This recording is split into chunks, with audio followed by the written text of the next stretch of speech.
పశ్చిమ గోదావరి జిల్లా పీచుపాలెంలో డీసీఎంఎస్ ఆధ్వర్యంలో రొయ్యల మేత ఫెర్టిలైజర్స్ బ్రాంచ్ ఏర్పాటైంది.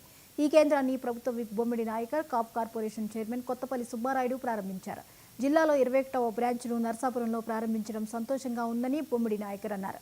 రైతులకు ఎరువులు, పురుగుమందులు, ఆక్వా రైతులకు చేపలు, రొయ్యల మేత సబ్సిడీ రేట్లకు విక్రయించనున్నట్లు సుబ్బారాయుడు చెప్పారు. దళారుల చేతిలో మోసపోకుండా నాణ్యమైన సరుకులు కొనుగోలు చేయాలని వారు సూచించారు. త్వరలో జనరిక్ మందులు దుకాణం కూడా ప్రారంభిస్తామని, కూటమి ప్రభుత్వంలో రైతులకు, పేదలకు లబ్ధి చేకూరుతుందని డీసీఎంఎస్ చైర్మన్ చాగంటి మురళీకృష్ణ చెప్పారు.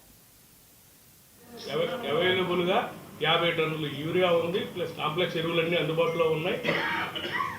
మేము కంప్యూటరైజ్డ్ వ్యవస్థ చేసామండి డీసీఎంఎస్ తరఫున. ఎటువంటి అవకతవకలు జరగకూడదనే ఉద్దేశంతో కంప్యూటరైజ్డ్ వ్యవస్థ చేసాం. ఏ రైతు అయినా సరే కంప్యూటరైజ్డ్ బిల్ తీసుకోండి. మీకు ఏదైనా డౌట్ ఉంటే దాని మీద నెంబర్ ఉంటుంది, మా నెంబర్కి కాల్ చేసి చెప్పండి. ఎటువంటి ఇబ్బంది లేదు. రైతులందరికీ అందుబాటులో ఉండే విధంగా నర్సాపురంలో జనరిక్ మందుల షాప్ కూడా త్వరలో ప్రారంభించబోతున్నాం.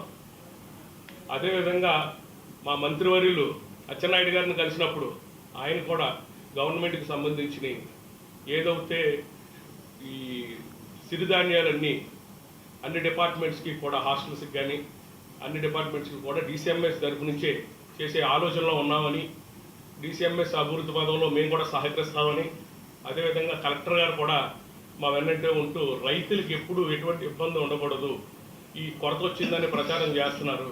కాబట్టి అదేమీ లేకుండా మనం అందరు రైతులందరికీ కూడా తగిన సమయంలో ఎరువులు అందే విధంగా మనం చేయాలని చెప్పేసి మీటింగ్స్ పెట్టి చెప్పడం జరిగింది. అదేవిధంగా టొబాకో బోర్డు ద్వారా మేము 13,000 టన్నులు ప్రతి సంవత్సరం కూడా సప్లై చేస్తాం. టొబాకో బోర్డులో 5 బోర్డులు ఉన్నాయి. మరి 5 బోర్డులకు కూడా మా డీసీఎంఎస్ తరఫున సప్లై చేస్తున్నాం.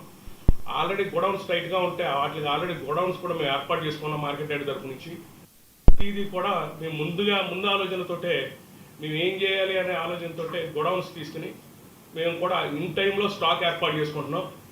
ఎక్కడ ఎటువంటి కొరత లేకుండా రైతులు ఇబ్బంది పడకుండా